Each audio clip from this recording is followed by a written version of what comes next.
to a show.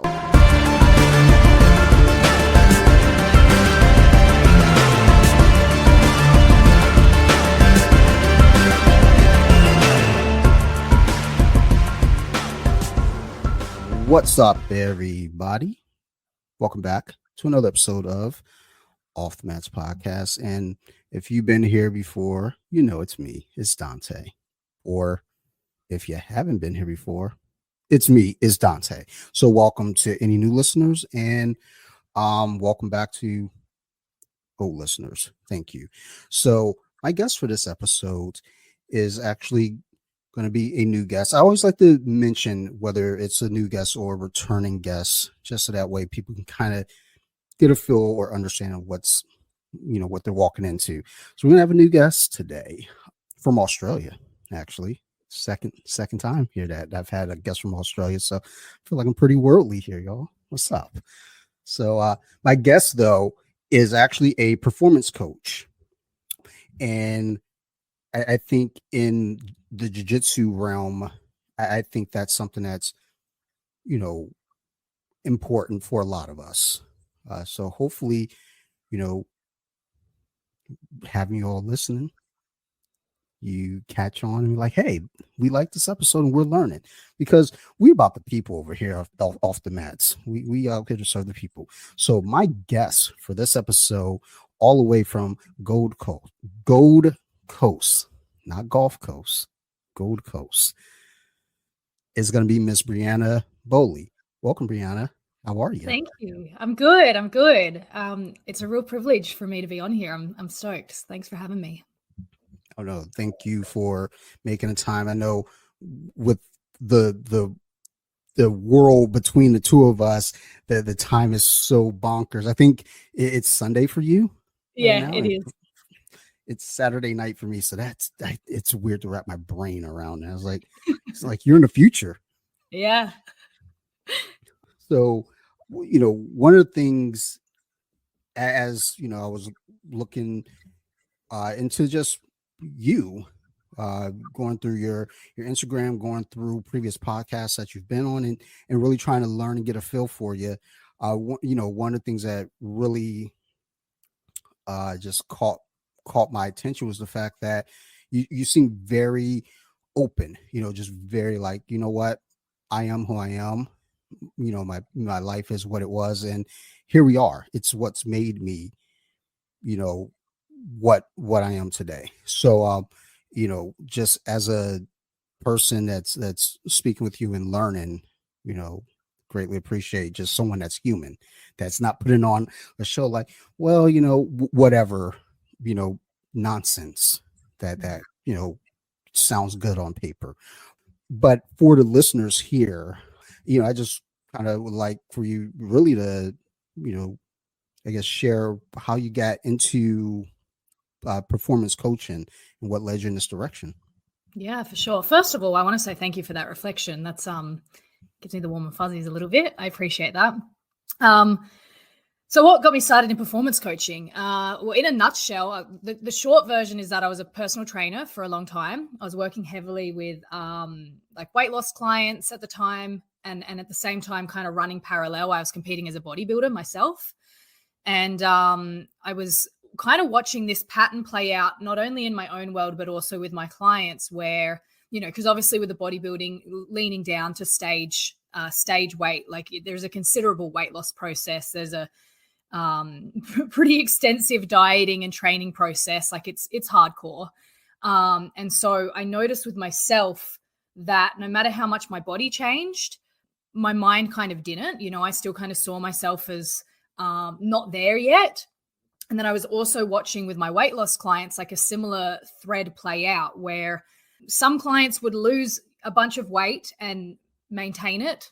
Others just couldn't shift the weight at all. And then others would lose a bunch of weight and then go and put it all back on after.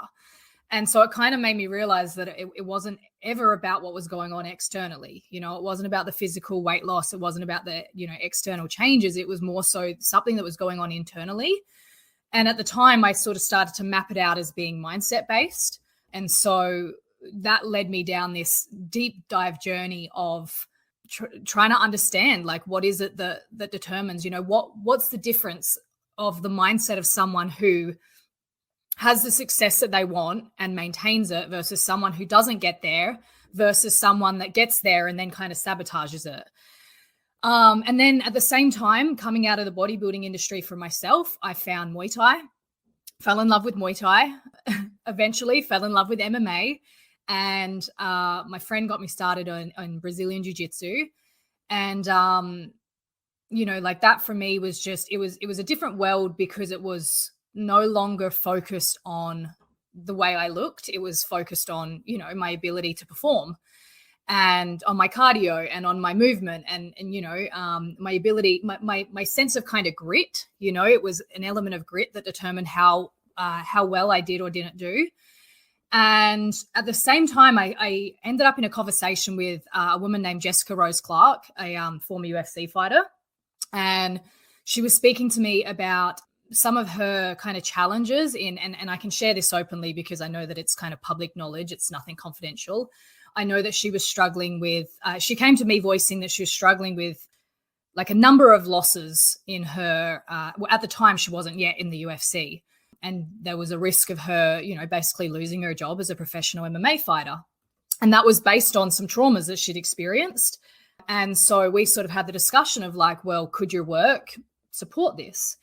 And at the time, I'd only really worked with, people with weight loss stuff and the mindset around weight loss. I hadn't really dove into the performance element of things. And so I said to her, well, worst case scenario, you'll just have a generally better outlook. You'll feel a little bit more kind of anchored within yourself. Best case scenario, it will completely transform the way you perform. And I was like, I have no idea how it's going to go, but let's just see. And so we worked together for a period of time, and she was in prep for her fight with Karina Dam at the time. And, on paper, Jessie should have really probably not done that well against Karina. I think Jessie was a blue belt in jiu-jitsu at the time. Karina was a black belt. Their history of, wins and losses was pretty skewed in Karina's favor. And Jessie got in there and just like mopped the floor with her. And to the point that even the commentators, were saying, this is a different Jessie. Like she just seems so cool, so calm, so collected. I remember watching the fight and just going, I think I'm onto something. Like either this is a fluke or I'm really onto something here. And Jessie, jumped on social media and sung my praises. And I just had an influx of jiu-jitsu athletes, Muay Thai fighters, MMA fighters come to me on all levels from, elite, world-class, Bellator, UFC, through to like people who'd never had, they were prepping for their very first fight. And the recurring theme that I noticed with everyone that I worked with was that, there was this new sense of like clarity and calmness when they got in there and fought. And so, I realized that, even though largely my work is so much more than just competition mindset or competition performance. I work with people from all different walks of life. I work with a lot of entrepreneurs. I work with, just your quote unquote regular Joe. But I realized that like everything touches everything, the way we perform on the mats, the way we perform competitively my belief is that it's a mirror reflection of the way we are in life. It's just kind of amplified and I suppose shrunken down into, a 6-minute round or a 10-minute round or whatever it may be versus, the trajectory of our entire life. That's the kind of shortened version. Yeah, it sounds like, just, hearing that, when you think about fighters, when you think about martial arts, period, and I say this a lot with jiu-jitsu, you can tell a lot about a person, when you go on the mats with them, how they roll. Yes. And I know we joke, at my gym, about wrist lockers. Like, oh, wrist lockers, you guys are filthy animals. You're just horrible people. They're sweethearts all the same. But, if somebody hits me with a wrist lock, probably not invited to Thanksgiving dinner. Just going to throw that out there. But, all the same, you still can really tell a lot about a person. Because like you said, everything, it all connects. Mm. It's like if you're always on time, to class, you're always on time to work, you're always on time to, this thing, you're taking notes, you're paying attention to all these other things, you get to the mat, that carries over. And, Mm. Muay Thai as well, MMA, period, all the combat sports, so they're not just combat sports, but basketball, football, Yeah. all the stuff like that, all interconnects. And just hearing that, it's like, for the longest time, I'd always think like, yeah, that makes sense. But now hearing it from like a professional is like, oh my goodness, like it Mm. I did understand it. It did make sense. So, um, I did wonder though, kind of as you explained, is like talking to someone and kind of, working with them, do you run into individuals who might, even though, you might put them on the right path, for whatever reason, they just can't get out of their own way. And the self-sabotage kind of keeps creeping back in, like you're saying with the, weight loss, folks who lose the weight and then it comes right back. Now transitioning to the performance side here, have you, run into that?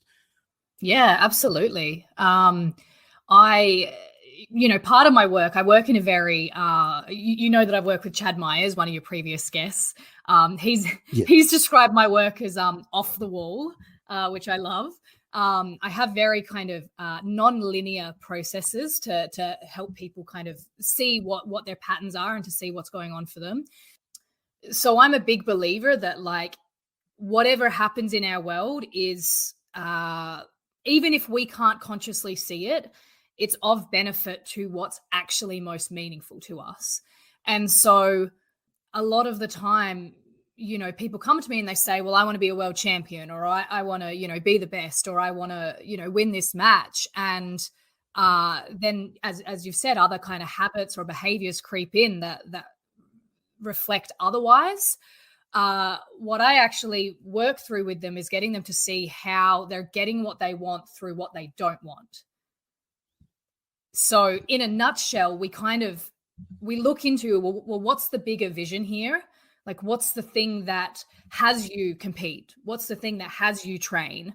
And once we have an understanding of what that bigger vision is and that bigger driving force, we can kind of link things back to see how everything that's happened is actually setting them up to go where they want to go. I had a client a couple of years ago who got overwhelming nerves ahead of competitions. He'd been competing for, I think he'd been competing for 20 years or something like that. He's a black belt, and he incredible fighter in the gym, like absolute weapon, unbeatable, just insane. But when it came to competitions, he just couldn't pull the trigger. It was he described it as like a freeze response. He'd just freeze up, and it was like he was playing not to lose rather than playing to win. And what we figured out for him was that there was kind of a stagnancy in his jiu-jitsu because he'd been doing it for so long. It was kind of like he was just going through the motions.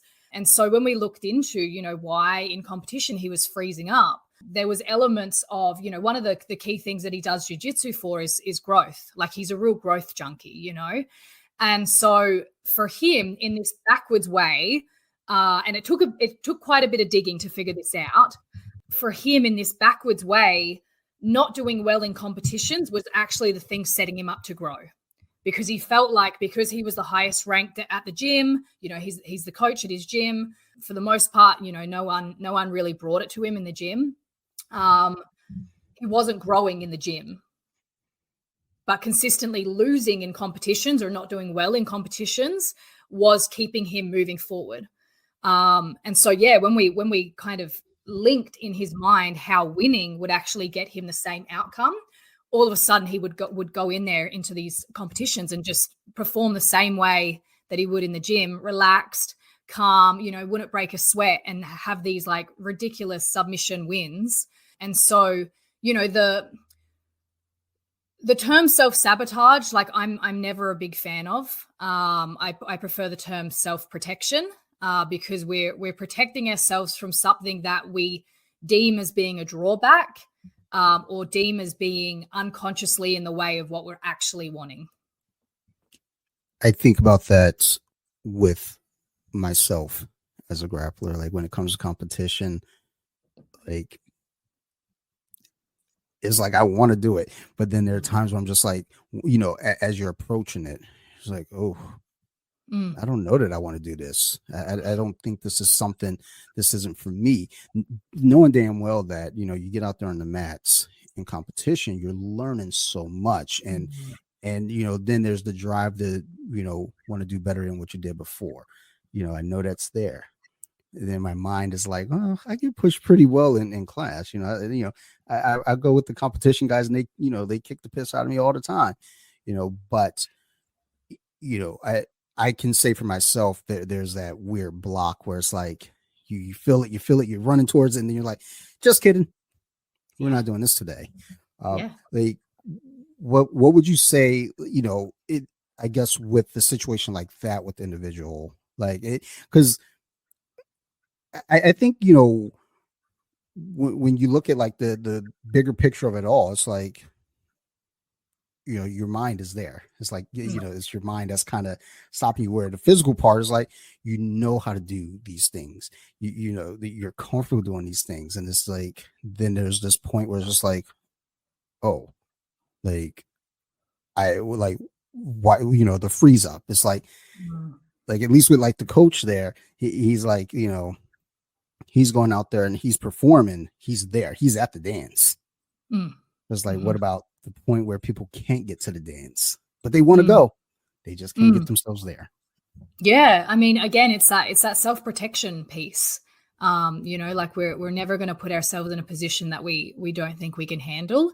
And I'm a big believer that like whatever comes up it's initiating us into what we want, and it's just it's fine. So much of the work that I do is just finding the right way to look at something that it's no longer a block, but instead it's a stepping stone.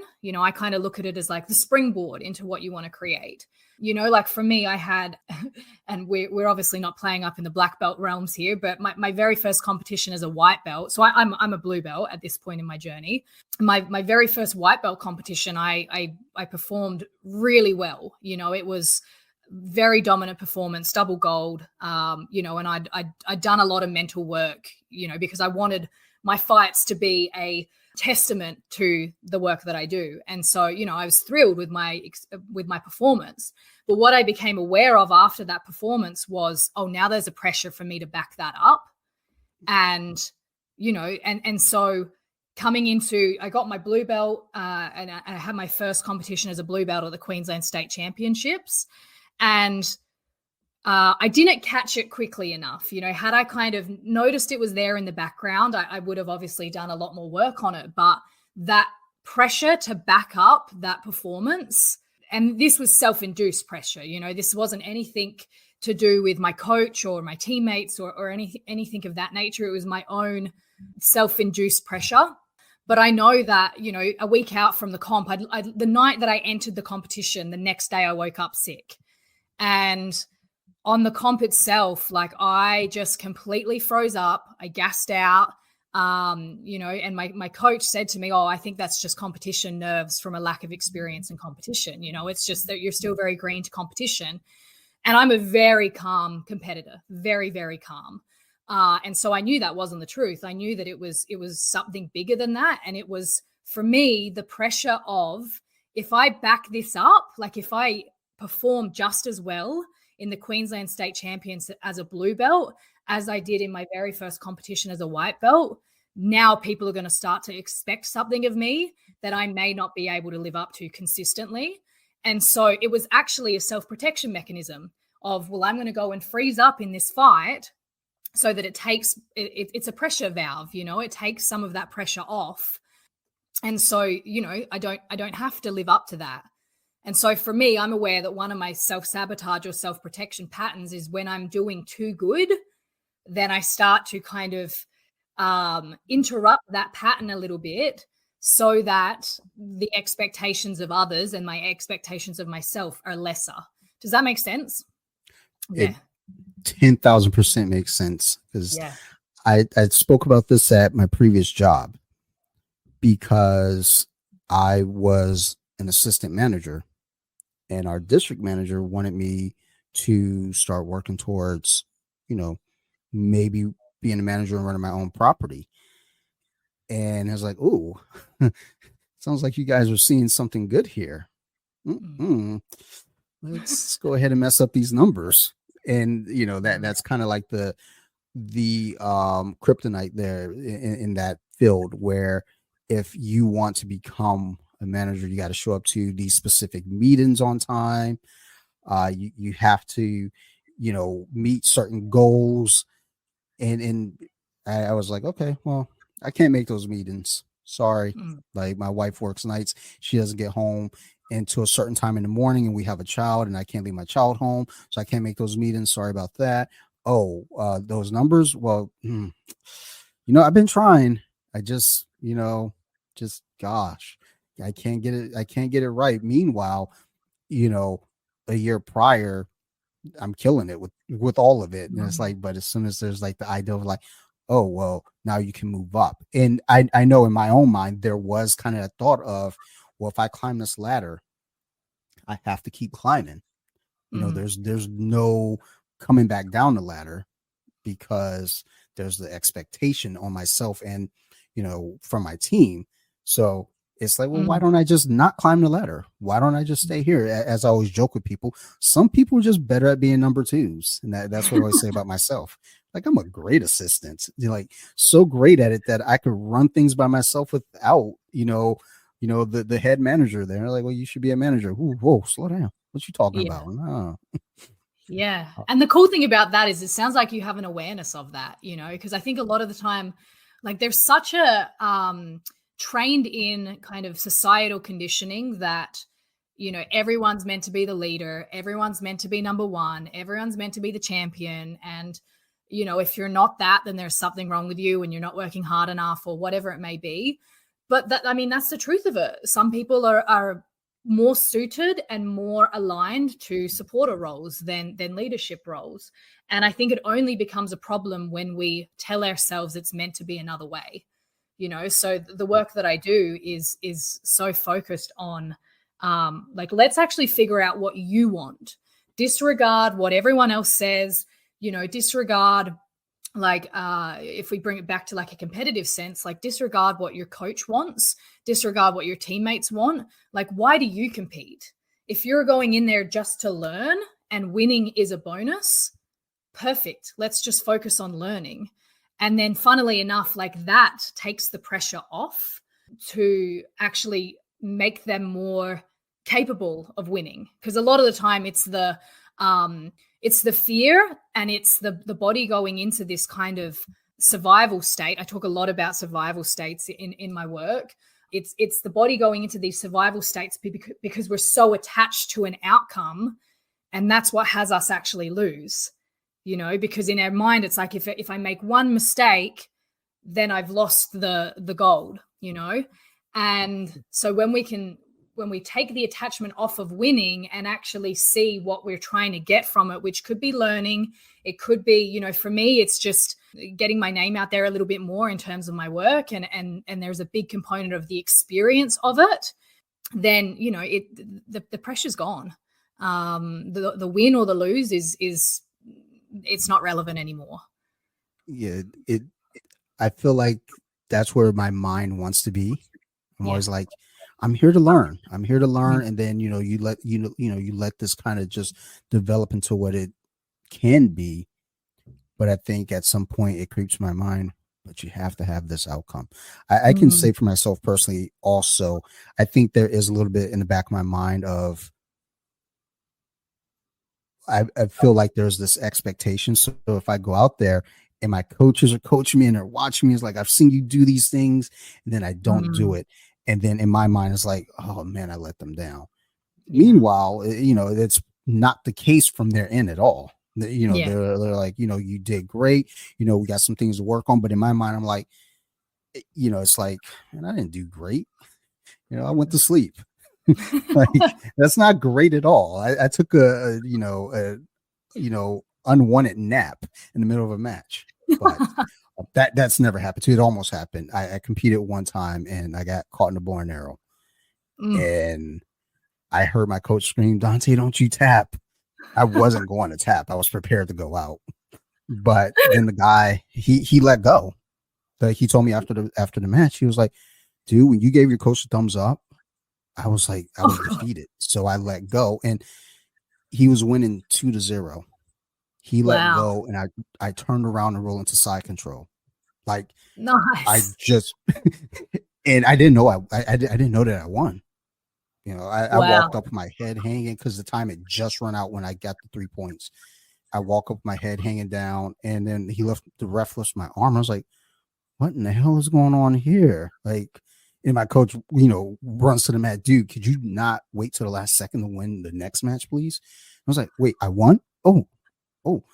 And I always kick myself about that though, because when I talk about it, I tell people it's like I don't feel like I won the match because the dude was like kicking me all over the place. I mean, I was defending well. I mean, he got his takedown, got his 2 points. He didn't score anything else. Mm. He did get to my back, but he never, got hooks, and that could have been on him. I don't know. I don't think I was aware enough to know, like, block the hooks. I was just like, oh no, he's got my lapel, but I'm good at defending these things. And if I'm not, I will go to sleep here on the mat. It's okay. I was tired anyway. But, but there are those moments where it's like, you do well, Mm. and then it's still almost kind of like, that was fine, but it's, you could always do better. you know Mm. like, do you encounter that with any of your clients where it's like they are doing well and you see the progress, you see them doing well, Mm. and for whatever reason they feel like, yeah, but I can do more, or I should be Yeah. doing more? Totally. Well, the one thing that I really notice with, because as I said, I work with entrepreneurs, I work with, your quote unquote, like general population, your average Joe kind of thing. And the thing that stands out to me about athletes and entrepreneurs that is very different from your general population is that athletes and entrepreneurs are outrageously hard on themselves. Like, I'm talking about some of the like highest performing individuals in the world here, and yet it's just never enough. And I think that way of being it's largely what their success is built on, because they're so willing to push themselves beyond what someone who doesn't have that mentality, is willing to push themselves. But it's also the downfall, because it means that the body is consistently in this state of survival. It's consistently in this state of scarcity. And I mean, I hear it all the time. I would say it's in my opinion, it's an epidemic, like this burnout culture, this, Mhm. grind and sleepers for the week and train hard, fight easy kind of thing. Like that mentality is why the injury rate is so high, and why, there's so many people who jiu-jitsu is one of those sports where you see so many people in their later years in life who, they've had a hip replacement, and they've both of their knees are gone, and their neck is permanently, they can't turn their head past this point, because they've just pushed their body beyond what it's actually capable of recovering from. And so the really cool thing, and this is ultimately what my work is largely centered around, is when you can take that mentality of just go, go, go. It's never enough, keep striving, like keep climbing the mountain. And then once you've climbed that mountain, find the next mountain to climb.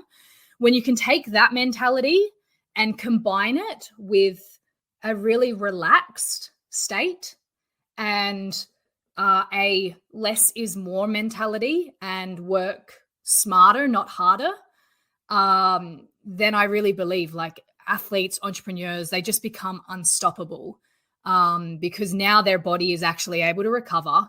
Now they're able to think creatively and logically and problem solve, rather than being in their instinctual kind of animal brain, and so like the body is actually now operating at its optimal, while you've got the, this driven individual out there trying to get shit done and trying to, really create something epic for themselves.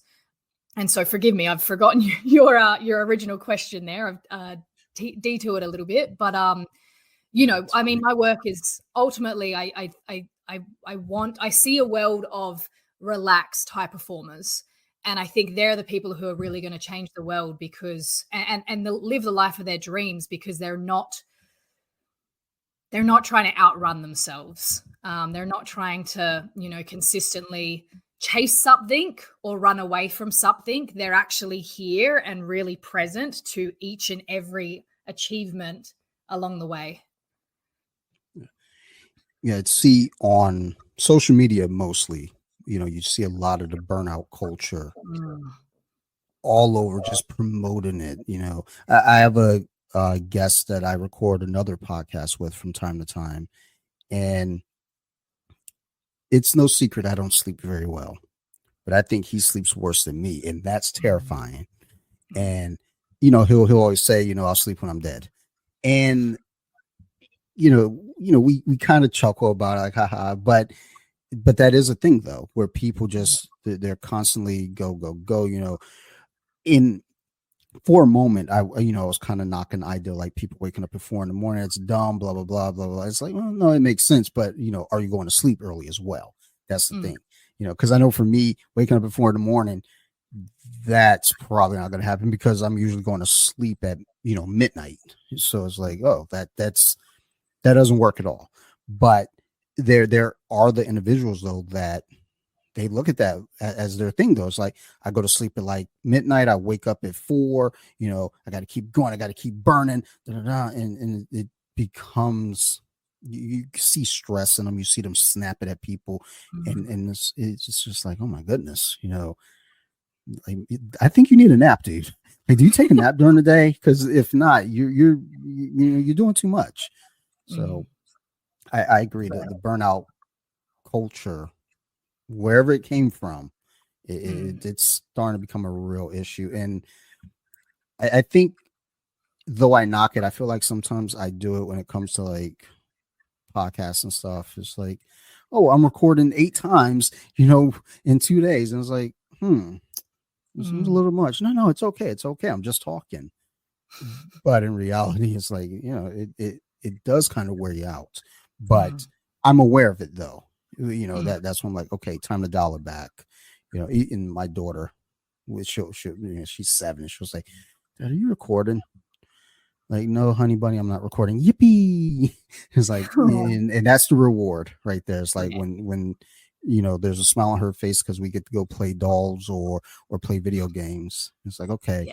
I'm doing the right thing. I'm taking the breaks that's needed. And there's so many that I think they don't even see that. They're just like, I got to keep going. Yeah. I mean, it's so ingrained in us that like our worth is based on like what we do or don't achieve. And especially for athletes, that kind of mentality is really, it's rooted in the culture of martial arts, that you got to be tough. And what's that word, that Portuguese word, porrada every day, something like that. Yeah, like just fight, just stay in the fight. And I'm all for a fight, I'm all for a brawl. And when you fight from a really relaxed, grounded state, the game changes. I think that's, things I hear from my coach, be smooth, smooth is fast, versus Yes. trying to move fast and, Yeah. and, you're rigid. Whereas like if you're relaxed, you're loose and you're moving smooth, you're going to flow better. And, even today, just working with my coach, I'm trying to do a loop choke. And I Mm. think it was flowing. And it's like, okay, let's, now speed it up just a touch. And Mm. I went beyond just a touch. And I'm like, I'm trying to fly through it and I'm missing, the loop. And it's like, okay, okay, I can't speed up. I have to bring it back a notch. But and that's when it was like, if you go, do it smooth and it'll be fast. Mm. If you're being clunky and intense, then you trying to be fast can now outrun poor technique. And Mm. that he always says little tidbits like that I go home and I write in my notebook, and I'm like, I gotta remember to put that on my wall up here. Mm. And then my daughter asks questions, Dad, what does that mean? Well, honey Yeah. bunny. Yes. Yeah, I always use the saying, slow down to speed up, like less is more. and like it goes against everything we've been taught. I mean, I remember coming into my very first comp. I was at the time, I think I was 6 months into training jiu-jitsu when I was jumping in for my first comp. And I remember one of the black belts at the time said to me, because I was only training 3 days a week, and my coach said to me, if you're gonna do this match, like, you've got to step it up. You've got to be training jiu-jitsu 6 days a week, and you've got to be doing strength and conditioning at least 3 days a week. And I remember going, whoa, like, hang on, like, jiu-jitsu is not my full-time thing. I don't get paid to do this. Like, I'm running a business on top of that. I'm maintaining a social life on top of that. Plus I'm trying to look after my body, like, so there's recovery added into that. Like, where do I get any time to actually live? And I know myself well enough to know that the moment I start doing something because I have to, it's no longer something that I want to do, And so at the time I was competing because I wanted to. I was doing jiu-jitsu because I wanted to. And those 3 days a week that I was training, I was looking forward to those sessions. Like, I'd wake up on the days that I knew that I was going to go train, and I was like, I can't wait till 12 o'clock to go hit the lunch class. And I knew that if I started training 6 days a week plus 3 days a week of strength and conditioning, that it would become something that I hated doing, and I'd no longer be relaxed, and that I would essentially lose my edge. And my edge was that I just loved it. Like, I just loved rolling. And this took a lot of trust in myself. And for me, it was ultimately the ultimate initiation into really believing in my work and seeing firsthand that what I do is a game changer. I had to really trust myself and go, no, like, even though there's probably girls that I'll be competing against who are training with that workload, who are doing 6 days a week and, strength and conditioning 3 times a week on top of that, or whatever. I knew that just wasn't going to work for me. And like, it really took a lot of just reminding myself, like, no, I know my body. I know what has me at my best, and it's not cooking myself. It's not burning the candle at both ends. And so, of course, as I said, those, and I know that there's a lot of variables in a white belt competition, and like, I came in to that competition just so relaxed, so chilled out, like, won my matches really effortlessly. And for me, that was like the ultimate reminder that, less is more. You can't burn the candle at both ends and then wonder why it won't light up again, Sure. Yeah. There is, again, just that point where, when that realization hits, like, oh, wait a minute. And then it's almost like it's a new world for you then. Like, the game changes. It's like, once you realize that, you're like, that now it's fun again. I oftentimes say that about my social media when people ask me to repost stuff, and they're like, how much do you charge? And I was like, well, I don't charge anything. Just be nice. Just be a nice person. I'll repost. I'm happy to do it, because me reposting, anyone else's content helps me. So, we're all, kind of symbiotic and growing together, living, working in unison. But part of why I do it that way is because the second that I feel like I start taking money, I feel like now I have to do this. And if I feel like I have to do this, I have to, post a certain way or do certain things, I don't want to do it anymore. Like, there are times that, like, for BJJ Wiki, I post 9 times a day, and there's a specific schedule to it, and it works. And then off the mats, you're lucky if I post that week. I might not post at all. And it's like, oh shit, I got to promote the podcast. Forgot about that thing, that I've been talking about all day. But there is, a thing to that, though, because like I said, the stuff that I do the stuff because I want to do it.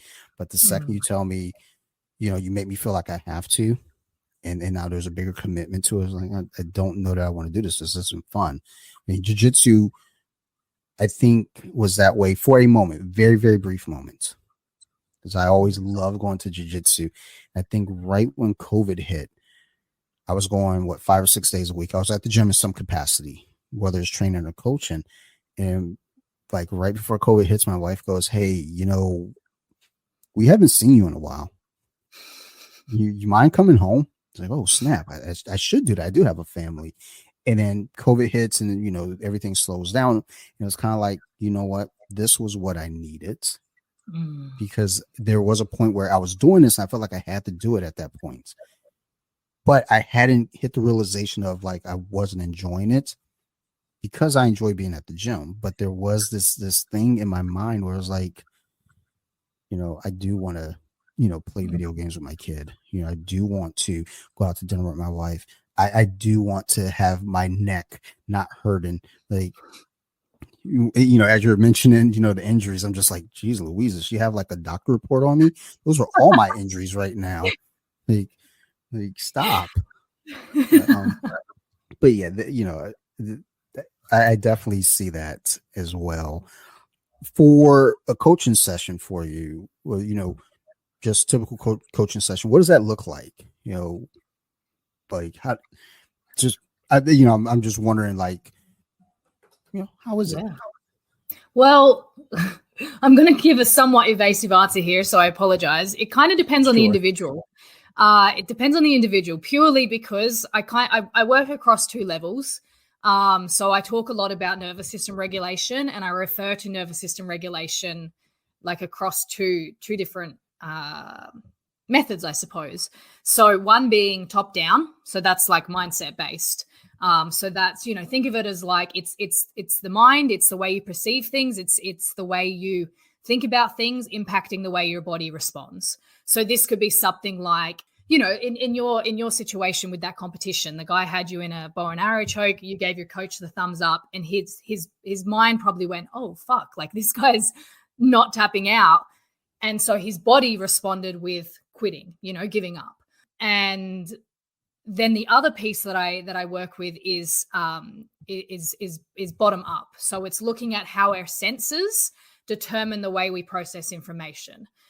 So this could be something like, if I give you a jiu-jitsu example, it could be you've got a really heavy guy, on top side control, and you're stuck under him, and you just can't. You can't get a knee in, like you can't hip escape, like there's nothing you can do. And so that sensation of being crushed, and, maybe that sensation of like the cross face and you're kind of getting smothered in the gi or whatever, that signals to the mind that, this is a shitty situation. And so the mind starts kind of talking to you of like, well, this is pointless. There's no point in even trying to get out of this. I'll just give up.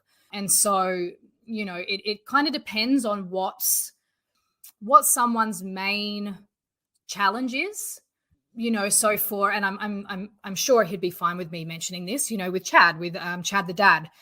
He's a very intellectual individual, and he's a real, I always say with jiu-jitsu athletes, there's kind of two different types of jiu-jitsu athletes. There's like your chess players, and then there's your fighters, and I would say that Chad is much more of a chess player.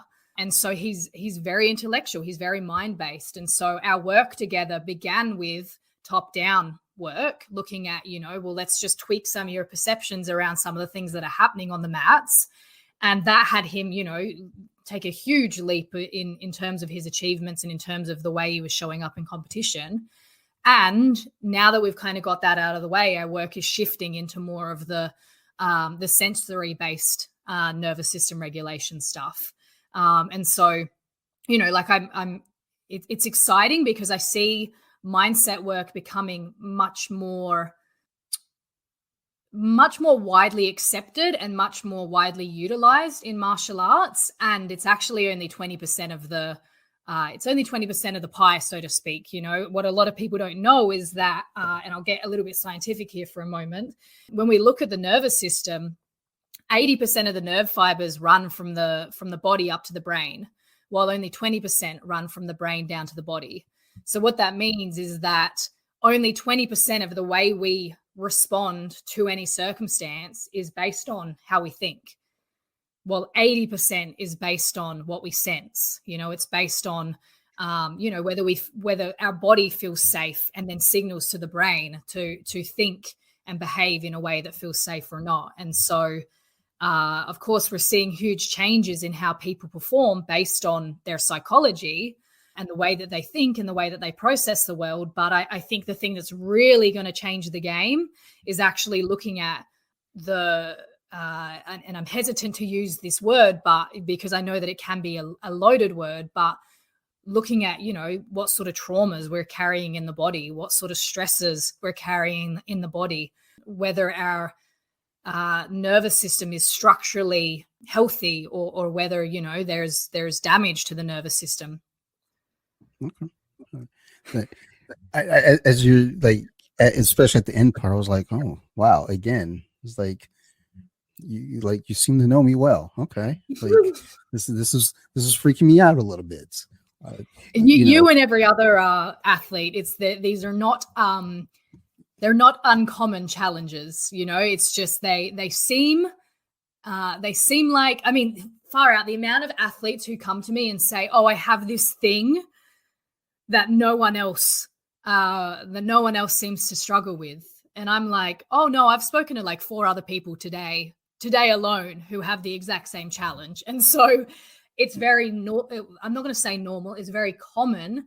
It's just no one speaks about it. And so, you don't realize the guy that you're stepping onto the mats to compete against is going through the same shit. They just, they maybe hide it in a slightly different way to which, you do. And I was just thinking that it's like, we all go through it. It's just that we probably don't talk about it, even with teammates. I have a teammate. We do kind of talk about these things, and it's almost like pulling teeth with us, though, because I'll know that he wants to say it.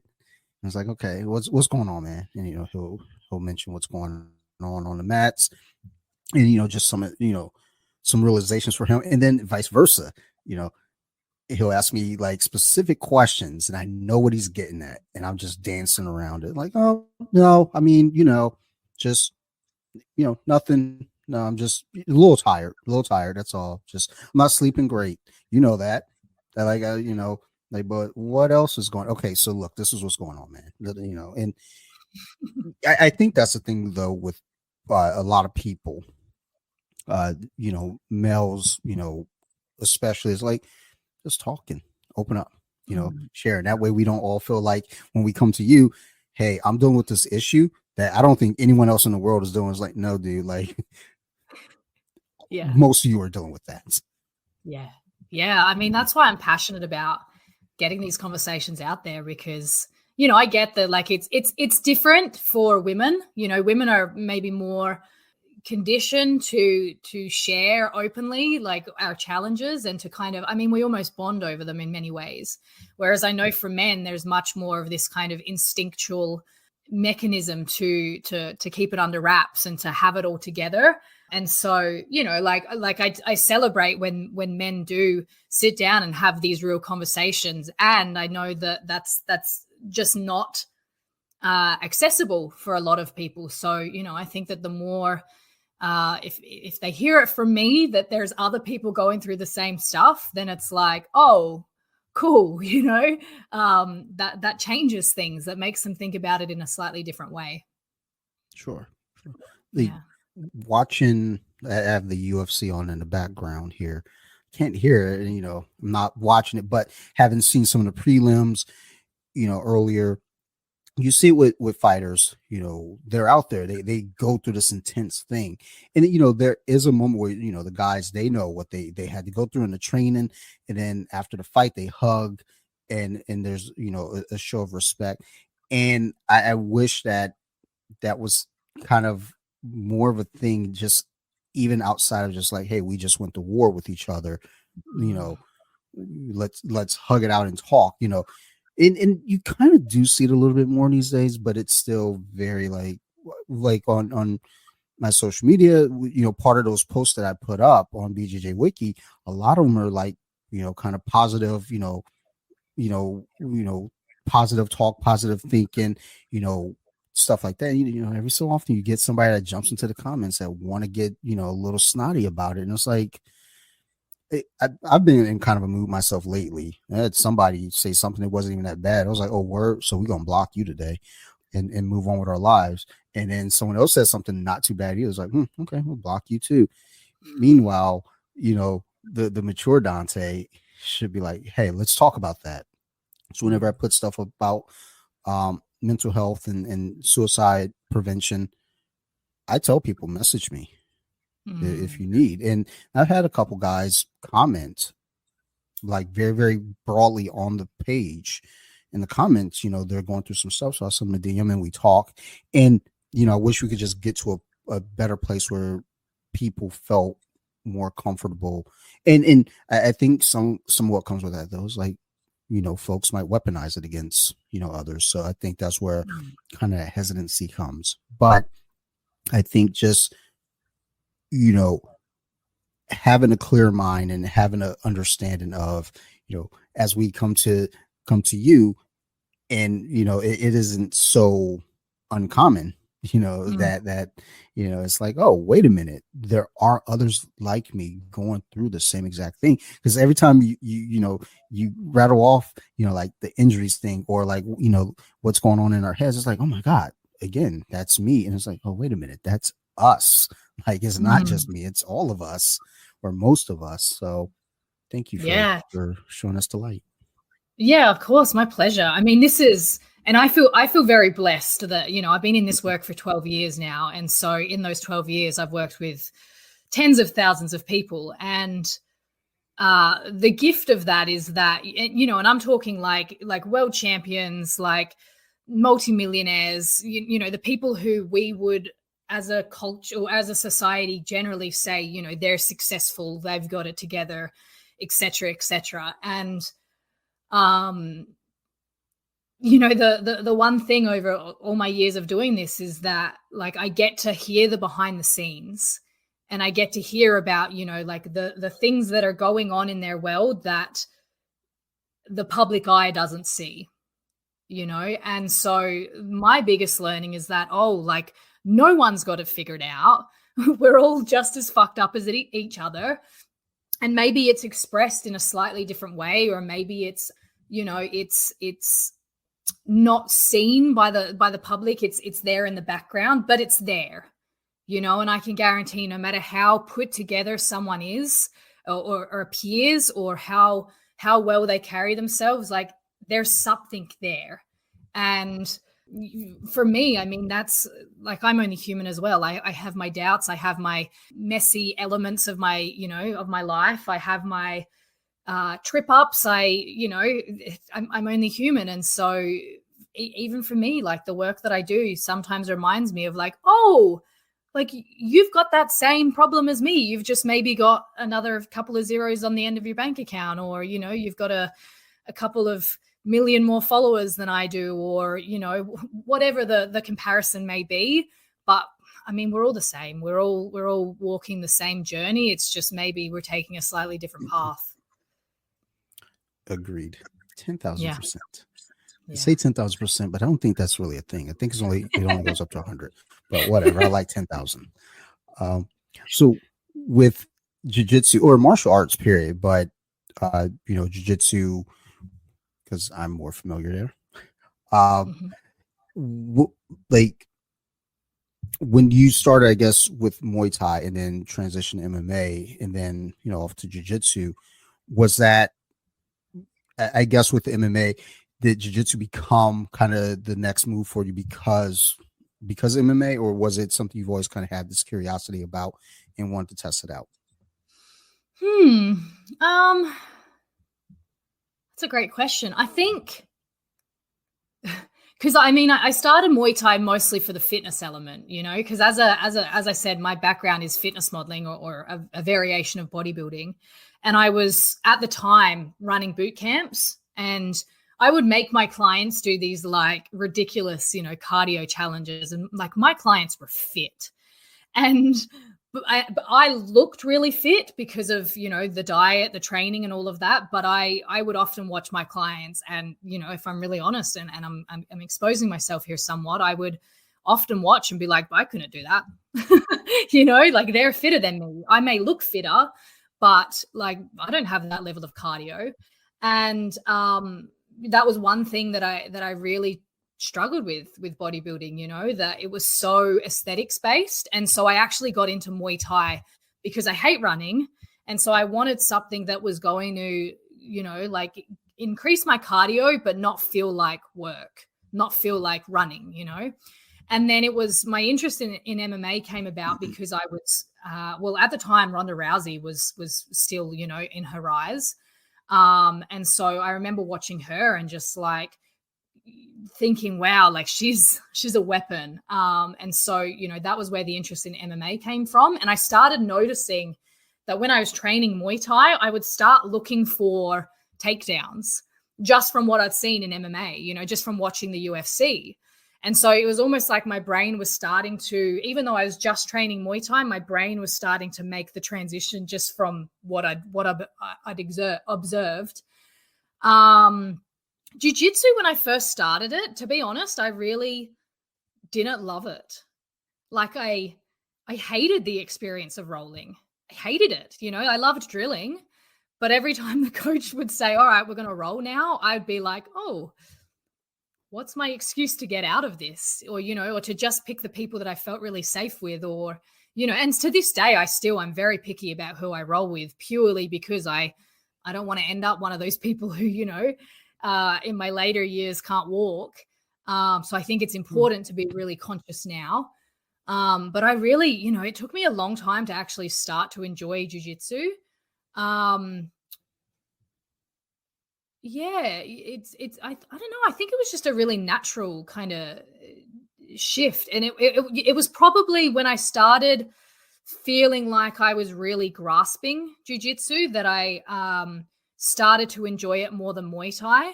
And then what actually sealed the deal was that I dislocated my pinky finger while rolling. It wasn't fun. I was framed on someone and they kind of fell and their body weight popped the pinky out. And it's never quite healed fully. So any kind of pressure on it too quickly, it's painful. And so, of course, and I'm left-handed, so it's my left hand. And so punching, it's if I punch slightly off, it's agony. So that was kind of, at that point, I went, okay, well, Muay Thai is probably a thing of the past for me. And honestly, it's time as well. Like I don't have time to do both. And yeah, at this point, the perk of jiu-jitsu is that you don't have to be punched in the face. So that was a deciding factor as well. You know, it's a gentler art. Yeah, as my coach kept saying, remember, it's the gentle art. But sometimes you might get a collar drag somebody who's working on the loop chokes. And he's like, you got a collar drag on. I was like, okay, but Mr. Dave's really nice. I don't want to do that to him. Like, I wish somebody else would have stuck around. Not him. Yeah.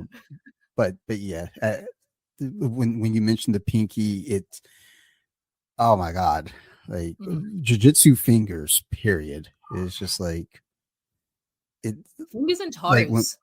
yeah, toes. So I've been pretty lucky, like with my feet. My toes haven't gotten like too mangled, but my fingers, my family, like when I go back to see my family up north and they see my hands, they're like, yo, what is wrong with you? And my hands aren't nearly as bad as some of my teammates, but you know, like my wedding band, I like had to get a silicone wedding band because the one that I got married with, you know, received on my wedding day, can't fit over my knuckle anymore because it's like just swollen forever.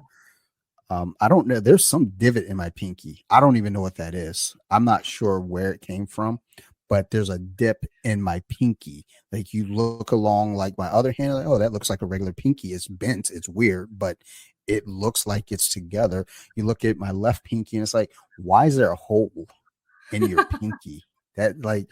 That's weird. You should see a doctor. And like my wife's like, you know, you're gonna have to see a doctor for some reason. I was like, no, I'm good. Good, you know, put some tiger balm on it, some CBD, and just, you know, I'll be good. And I'm never good. But the fingers, the hands are, I feel like they're the ones that get mangled and it's kind of just part of it. Like we get an elbow injury or any other injury, we know to rest it and take care of ourselves. Our hands are just getting beaten to death, and it's just like, oh, it's part of the game. We got to get those grips, Mm. spider Yeah. guard, lasso, like, and Yeah. I had on my right hand, my like middle finger knuckle has just blown up, and it's just all water from inflammation. And I said to my coach the other week, I was like, "Hey, like what do you do when this happens? Like, do you tape it? Do you like what's the best way to deal with it and to heal it?" And he just looked at me and shook his head. He's like, "You just suck it up. Like that's yeah, your life now." yeah, that's what I try to explain to my wife. It's like this when I first started jujitsu, it wasn't even, I was only going once per week at the time. Wasn't too bad. Once I started going all the time, I'd come home with a new thing wrong with my hand. And it was just like, and from playing football, I would have hand issues, but they weren't anything like this. Mm. And, I come home with a separated rib. It's like, oh, it's business as usual. Uh, you know, my hip is all jacked up, all these goofy things. And my wife's like, you sure you want to keep doing this? No, it's fun. Like, it was a good time. And meanwhile, and I love it. Like I always say, like the injuries that I have obtained and whatnot, it's like it's better to go out and earn those beatings. And it's weird to say that. It's like, look, the stuff that happens is like I'm earning it versus like sitting on a couch and my back hurts because I've been sitting on a couch for hours. Yeah. Whereas like, oh, my back hurts because I didn't stretch before getting folded up like a pretzel, by teammates. It all makes sense. Yeah.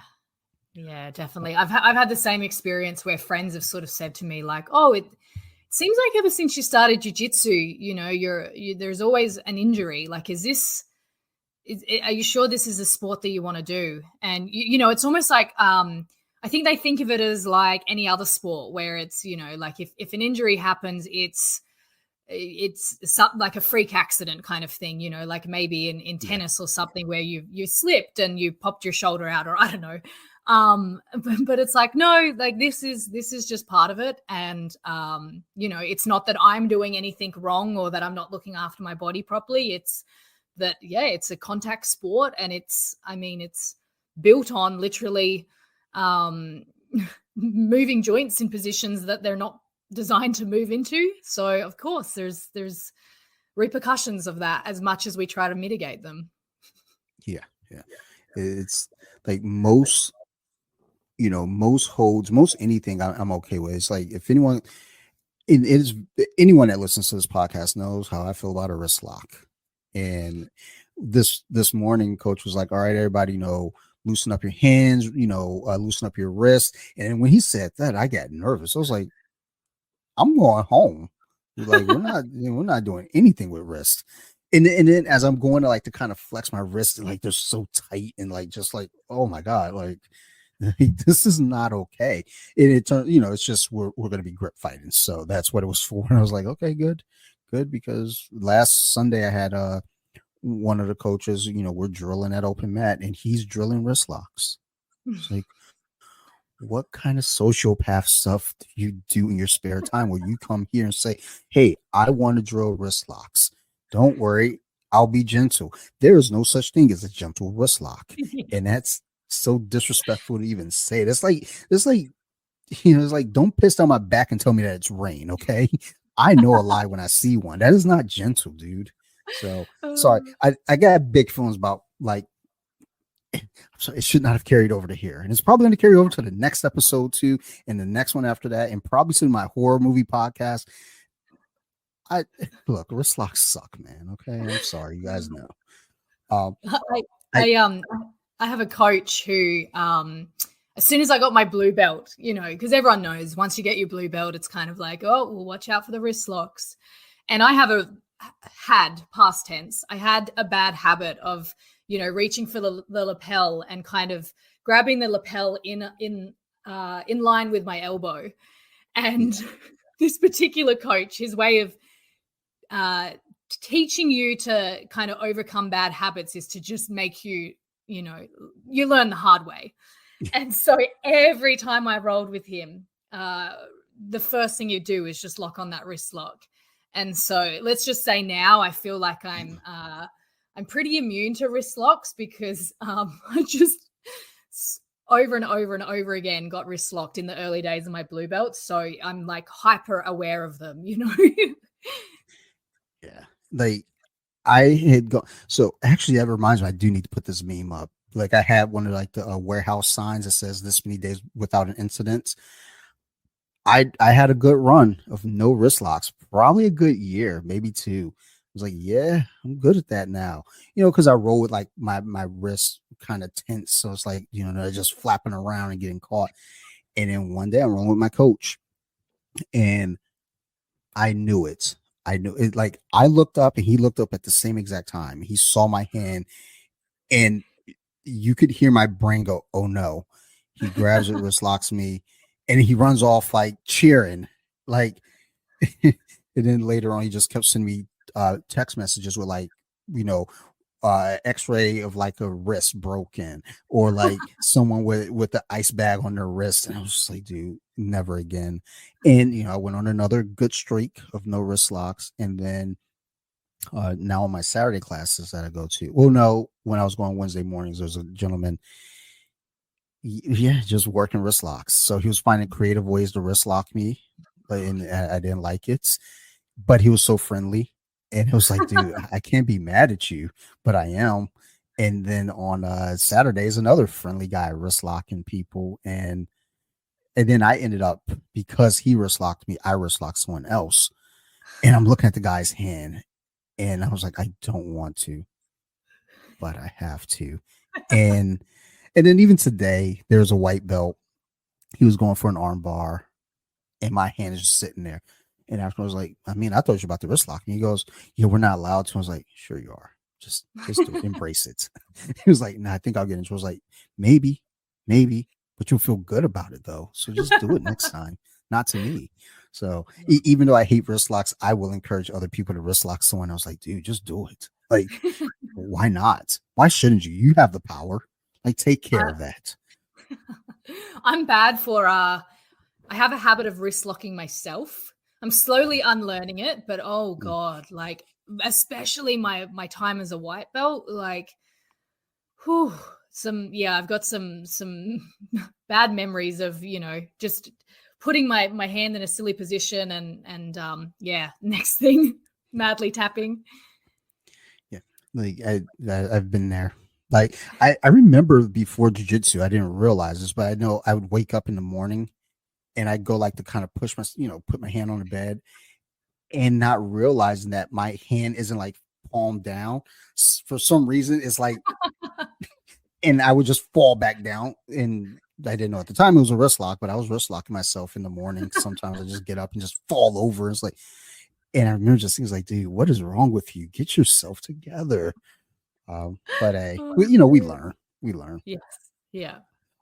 Uh, I have uh so I have a friend who's in Australia, and when they heard that I was going to be speaking with, someone else from Australia, they're like, well, hey, ask them these questions. So Okay. um I'm going to ask you some questions from them, because I was like, I'm just going to have to be honest and tell them, hey, this is from someone else. I don't even know what the hell's going on here.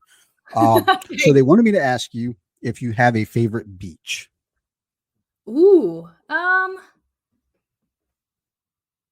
Yeah, probably Burleigh Beach here in the Gold Coast. Yeah. Okay.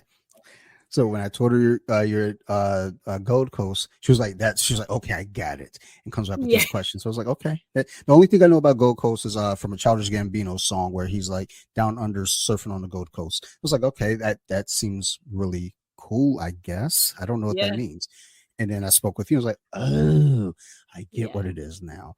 Um, and then she also wanted me to ask if you knew how to surf. Oh, no, not really. It's funny, like living in the Gold Coast, I mean, we've got famous surf beaches here, and we have a very strong Brazilian culture here. You know, like there's a lot of Brazilians here who come here because the Gold Coast is similar to parts of Brazil. We've got the, you know, surf and roll kind of lifestyle here. But I have surfed before, but yeah, it's not something that I've kind of taken to. To be honest, I'm not much of a waves person. I get nervous in the big waves, so I'll leave that up to the people who know what they're doing. That is something I've noticed here in the US, specifically in California. You know, a lot of grapplers also surf. So when I saw Mm, the question, I was like, okay, I see the connection. I get it. That yeah. works.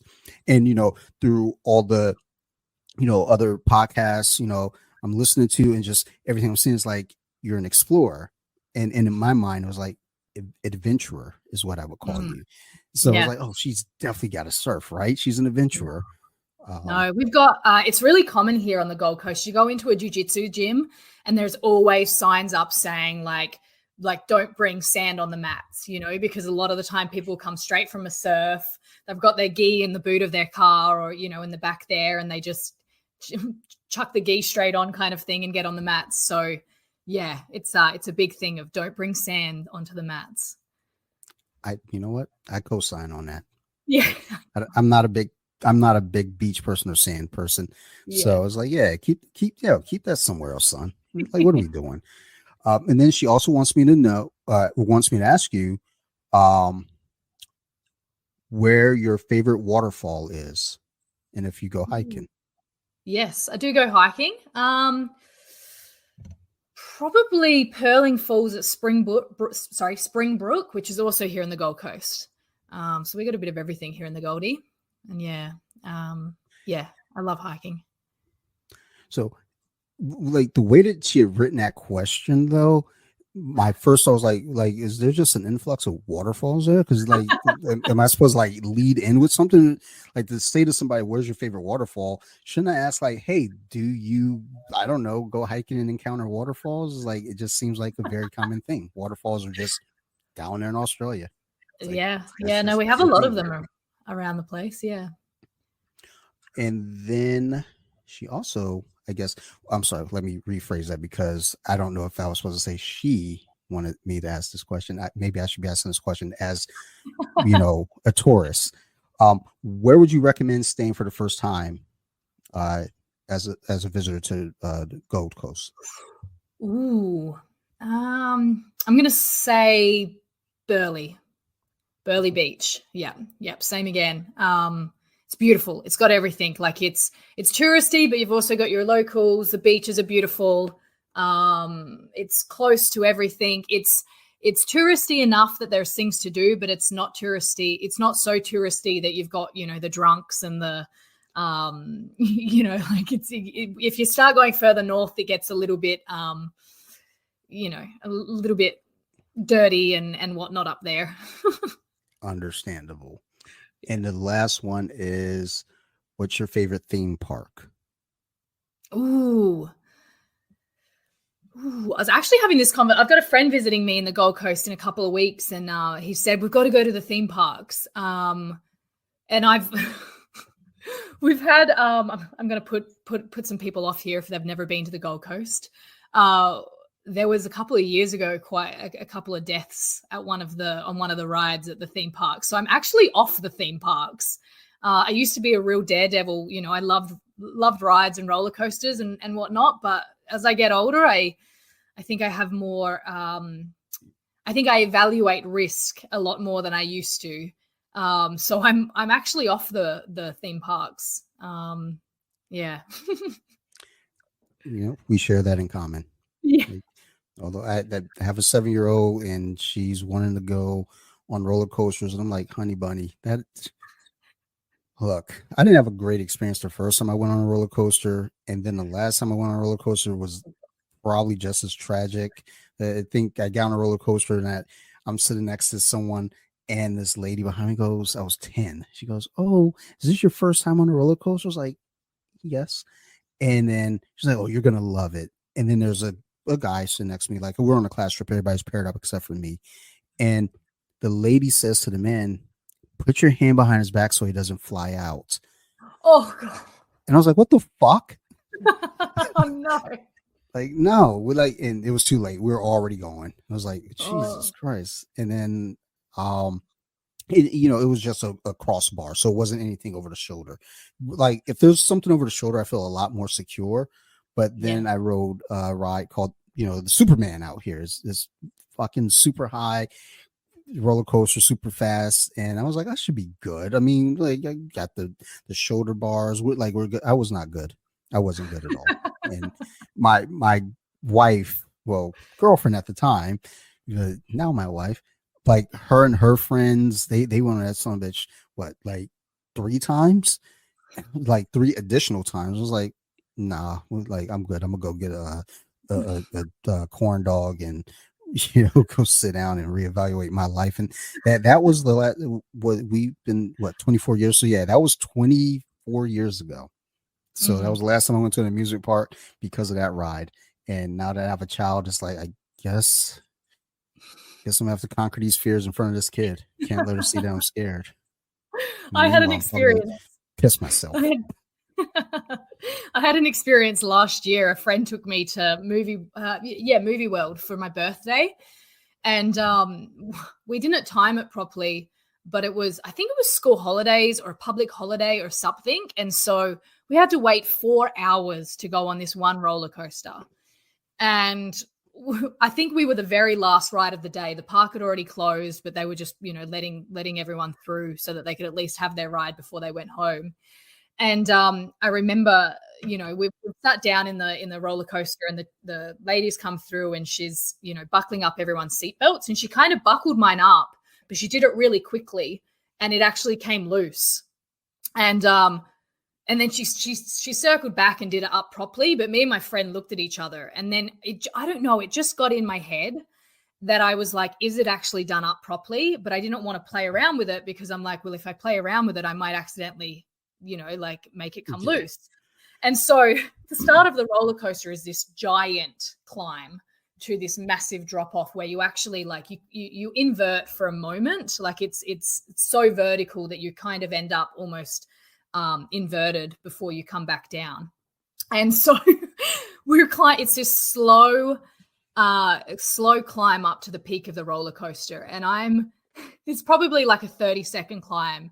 And so for these entire 30 seconds, I'm like making peace with the possibility that I might be about to fly out of this roller coaster and die. And and it was so funny because my friend was so relaxed, and she's, the sun was setting. So she's there looking around, taking in the sunset. And I'm there like just making peace with these could be my final moments. And I mean, obviously the seatbelt was buckled up. Otherwise we wouldn't be having this conversation. But that was that. I think I'm off roller coasters ever since that. I will do one trip with, I think my wife wants us to go to Disney World somewhere in the next couple years. And it's like, okay, this will be that moment. Mm. After that, nah, kiddo. Like, we'll go to the music park with your friends and y'all can go on these damn rides.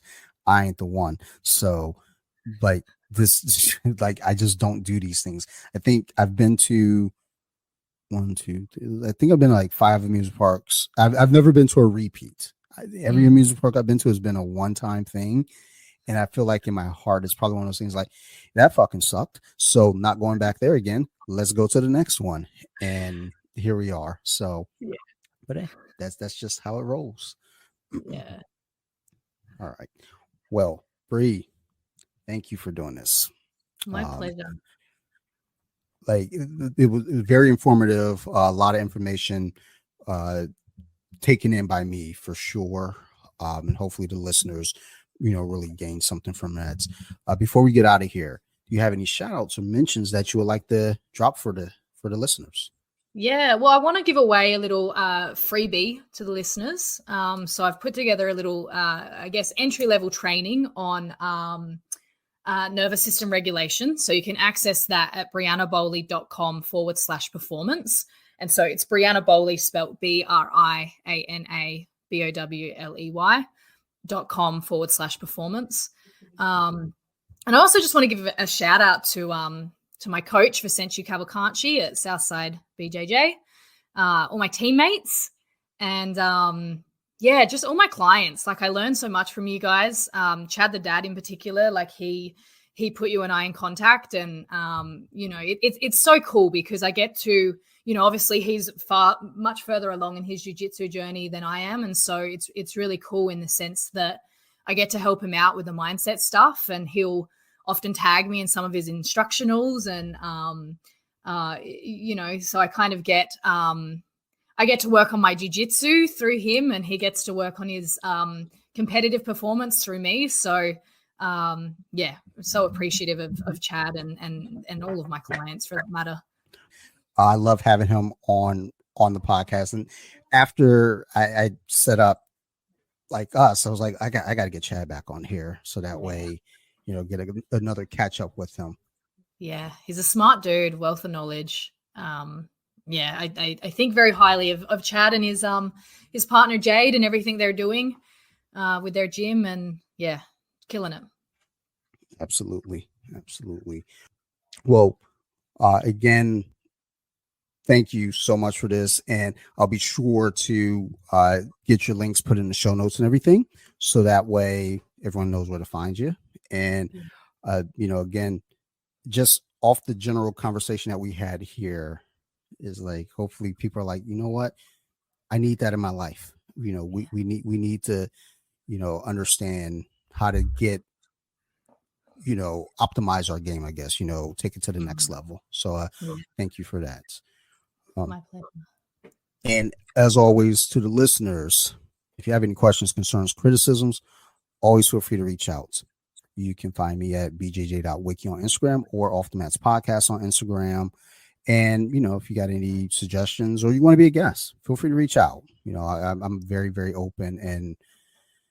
And again, I love everybody. It may not sound like it all the time on the podcast, but I do. You guys are cool.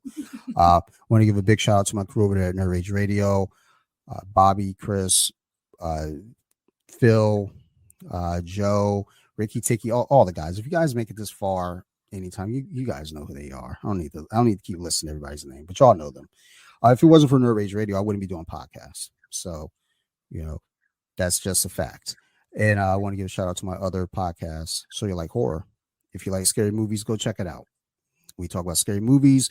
We talk about scary topics, and it's just what we do. So if you like that kind of stuff, go check it out. It's So You Like Horror on Instagram, all the words separated by underscores. So, or go find in my link. Y'all know what to do. And last but not least, I want to give a big shout out and thank you to Briana Bowley. Thank you very much for this. Thank you. And as always, thank you to the listeners. Love you guys. Y'all keep listening, and we're definitely going to keep making these shows. Thank you, everyone, and bye.